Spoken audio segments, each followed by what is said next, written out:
If you keep snacking at night, I want you to hear this. You may not have a willpower problem. You may have a kitchen that never closes. And once the kitchen stays open in your mind, your brain starts negotiating. Just one bite. Maybe something small. I already had some, so might as well just keep going. But today I'm going to show you a simple routine I use with my clients that can help stop late night grazing before even starts.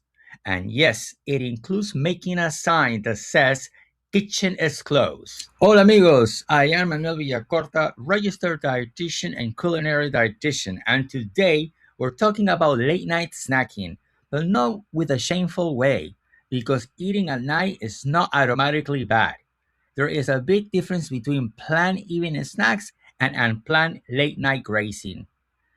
A planned snack has a structure, it has a portion, it has a purpose. You eat it, you enjoy it, and you stop. That is when you finish dinner. You sit down, you watch TV, and suddenly your brain starts hunting.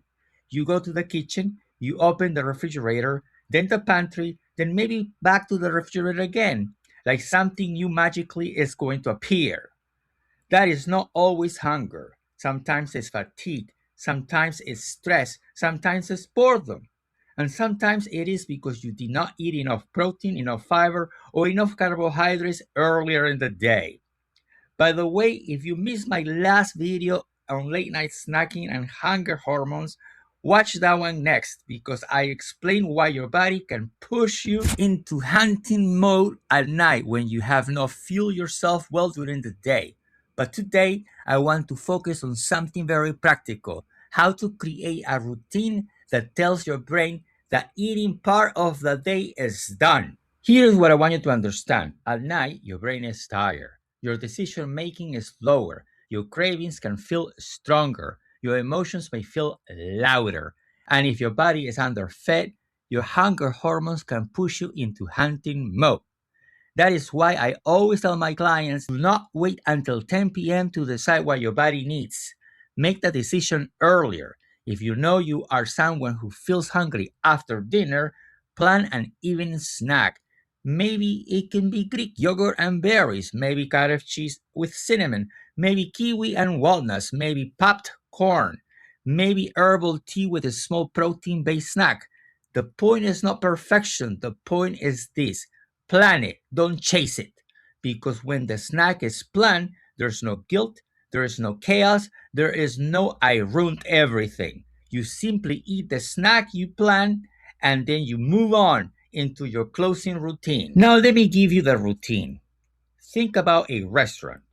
At the end of the night, they clean the kitchen, they put the food away, they turn off the lights, they close the door, and they hang the sign that it says closed. They do not leave the kitchen open all night hoping people will not walk in and order more food. Your home kitchen needs the same message. The eating part of the day needs an ending. So here is what I recommend. First, finish dinner, then ask yourself, do I need a planned evening snack tonight? If the answer is yes, choose it intentionally. Not standing in front of the refrigerator, not eating from the back, not going back and forth to the pantry. Put it on the plate or in a bowl, sit down, eat it, enjoy it. Then we close the kitchen, clean the dishes, wipe down the counters, put the trigger foods away. Do not leave crackers, cereals, nuts, chips, or sweets sitting out where you're tired, your brain can see them. Then comes one of my favorite strategies. Take a plain piece of white paper and write in big letters, kitchen is closed. Put one sign on the refrigerator, put another on the cupboards or pantry. And if your kitchen has an entrance, put one there too. And to make things even easier for you, I created a free kitchen is closed printable that you can download, print, and put in your refrigerator, pantry, or kitchen entrance tonight. You can find the link in the description below because sometimes the simplest tools are the ones that actually work.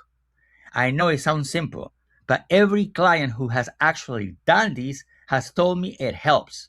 Why? Because late night eating often happens on autopilot. You walk into the kitchen before you even realize what you're doing.